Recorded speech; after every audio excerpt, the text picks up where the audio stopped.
평생 특별한 굴곡 없이 살아온 저에게 이런 일이 생기기도 하네요. 하필 너무나 중요한 길목에서 연이어 얻어맞다 보니 너무 얼얼해서 아직도 조금은 마음 진정이 안 돼요. 제 얘기를 한번 들어봐 주실래요? 저희 집은 일찍이 아빠가 돌아가셔서 엄마가 홀로 저를 힘들게 키워오셨어요. 외모도 젊어 보이고 야무진 우리 엄마는 진즉 어른들이 재혼하라 소리를 해대셨습니다. 하지만 엄마는 늘 안 하겠다고 저 혼자 두고 그럴 수는 없다고 거절하셨어요. 아이 참, 엄마는 이제 그런 말 그만해. 내가 어떻게 미정이 두고 재혼을 해. 얘네 아빠 보낸 지도 오래되지 않았어. 나중에 미정이 시집갈 때나 돼야 생각해 볼 거야. 그런 말을 할 때 저도 티는 안 내면서도 속으로는 은근 안심하게 되었답니다. 왜냐면 저 역시 엄마의 재혼을 썩 바라지 않았거든요.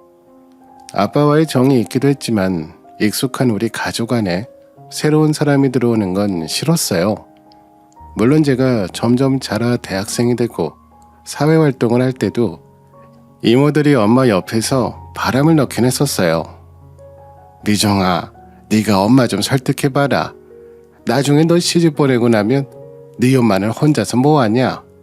내가 볼 때 적어도 한 10년 전에는 진즉 재혼을 했었어야 돼.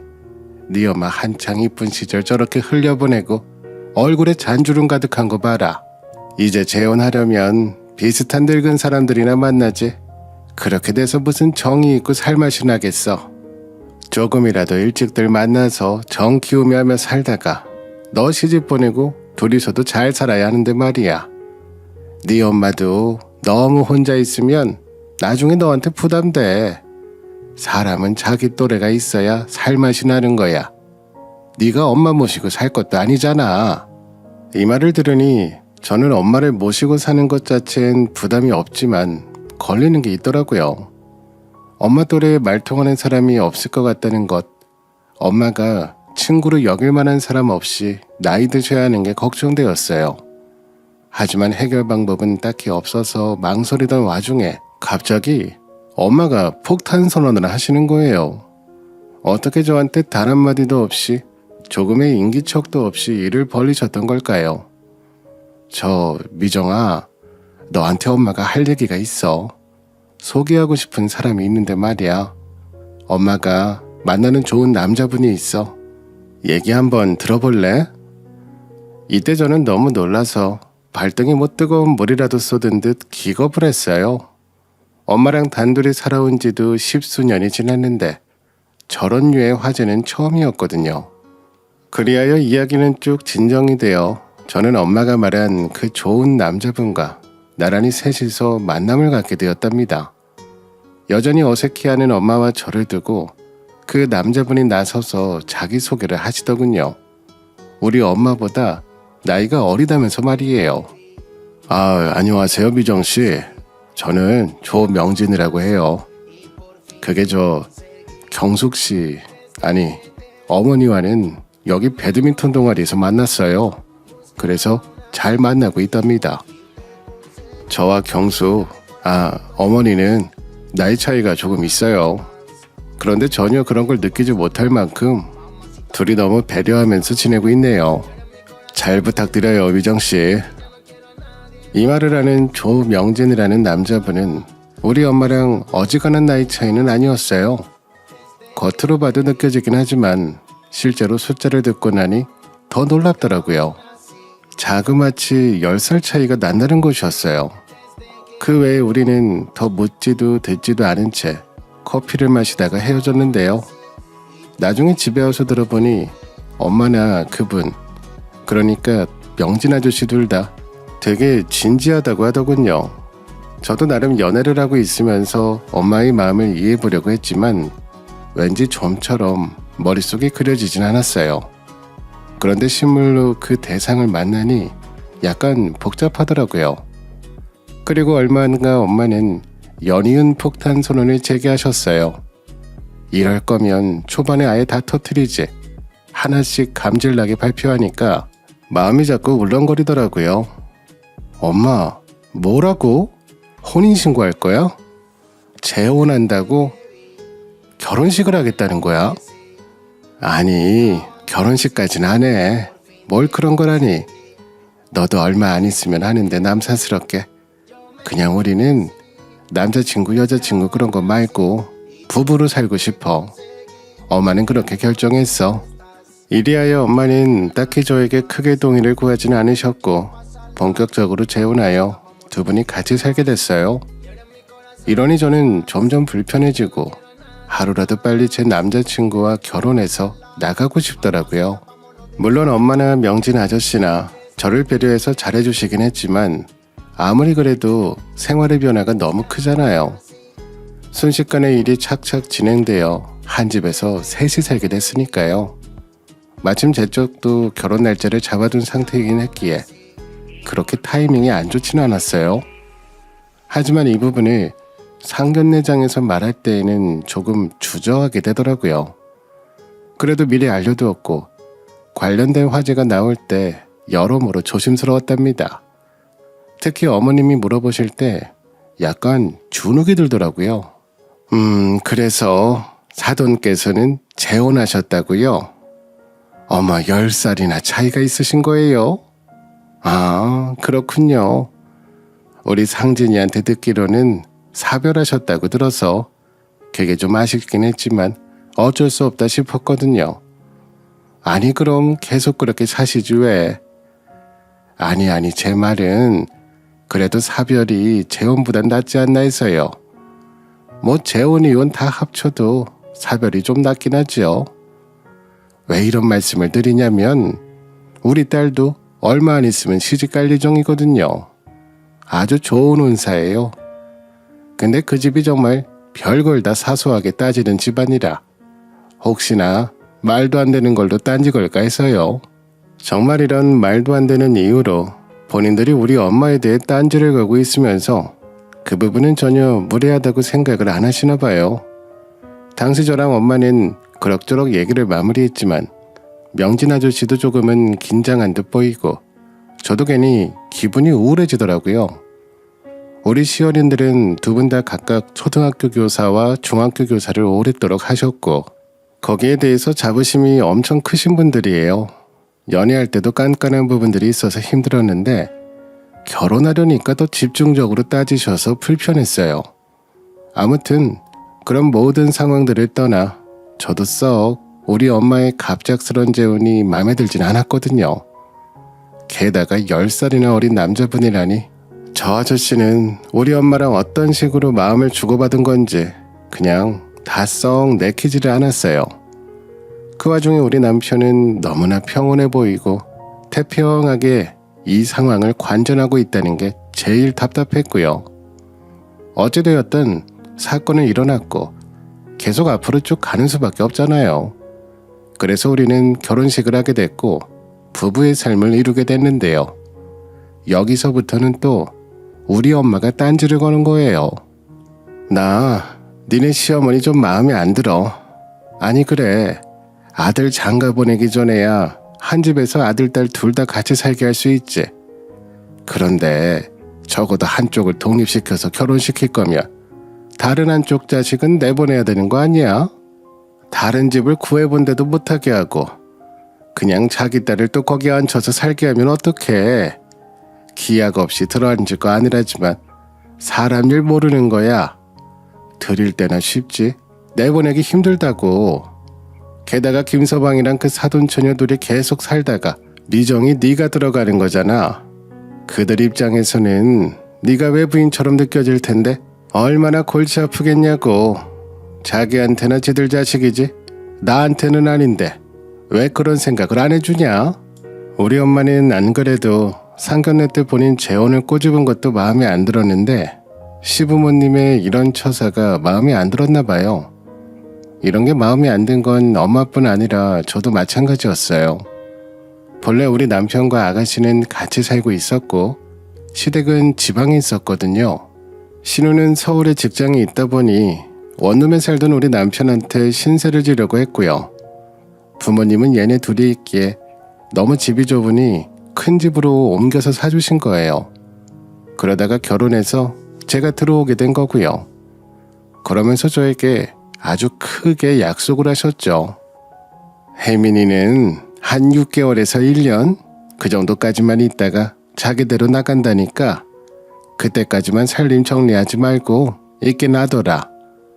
니네 아직 애기도 없고 결혼해서 막 시작하는 거니까 그렇게 부담은 없잖아. 그리고 니들 다른 신혼집 구하려고 해봐라. 돈이 보통이 아니야. 그냥 적당히 거기 있으면서 돈 아끼고 저축하면서 살아. 말씀은 이렇게 하셨지만 아가씨와 남편 저 이렇게 셋이 사는 게 얼마나 힘들지는 관심 없어 보이셨어요. 처음에야 저도 달리 선택지가 없었고 그 말이 맞는 것 같아서 오케이를 했습니다만 인생이 어디 그리 녹록지 않잖아요.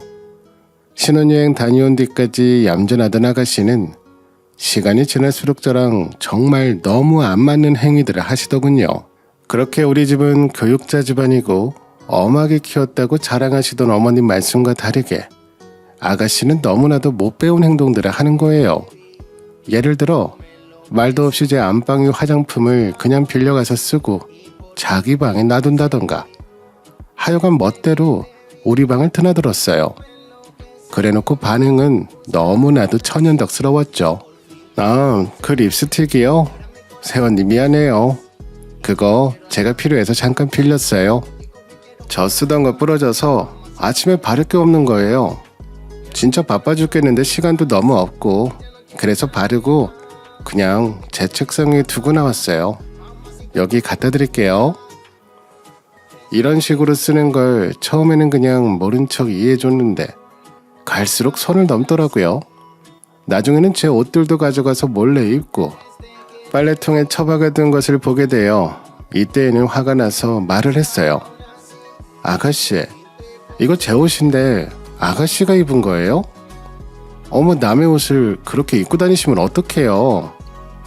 그런데 외려 짜증스럽게 반응하는 건 왜 아가씨인 걸까요? 정말 기가 막히더군요.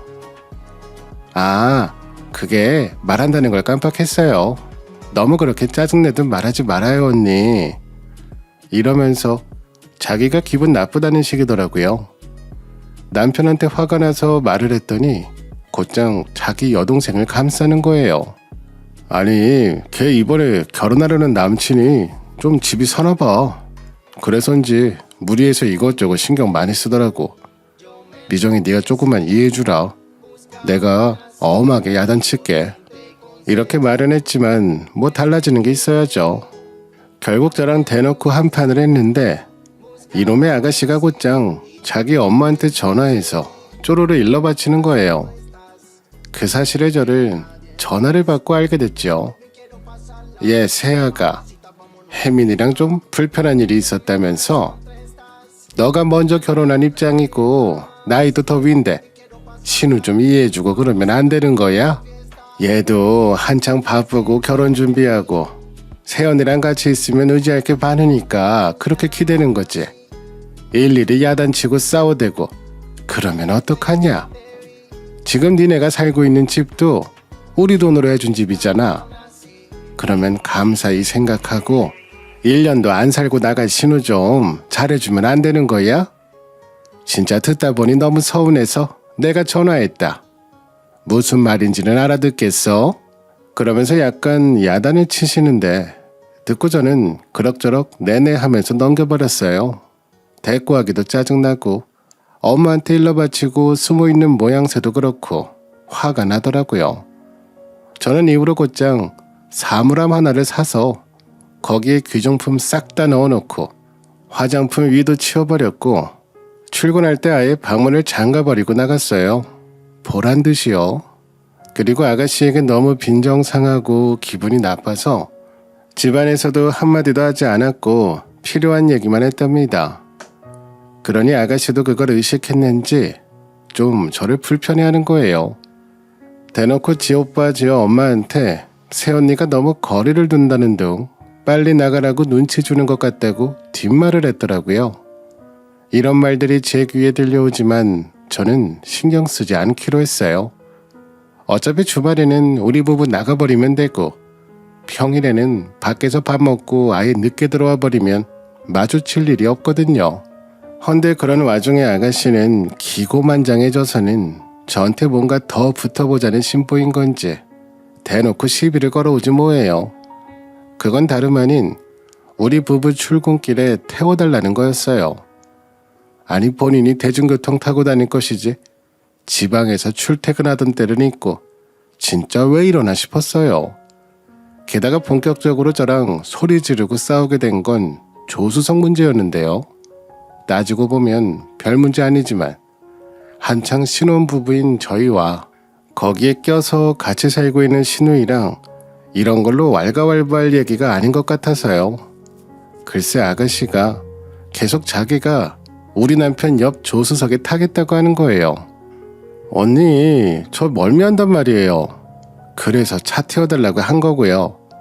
차 뒷자리는 에어컨 냄새인가 차 냄새인가 역해서 못하겠어요. 그것 좀 바꿔주시는 게 그렇게 어려워요? 아가씨 원래 조수석이 제 자리라 그런 건 아니고요. 그럼 저는 뒷좌석 타서 그 역한 냄새 맡아도 괜찮은 거예요? 제가 아가씨보다 더 오래 가는데요. 아가씨는 집에서 15분이면 도착하는 거리고 저나 이 사람이나 거기서 20분은 더 들어가야 돼요. 일찍 내리는 사람이 적당히 편히 보고 내리면 되는 거잖아요. 그런데 여기서 아가씨는 아나무인의 논리를 펼치더라고요. 언니 왜 이렇게 말이 안 통해요.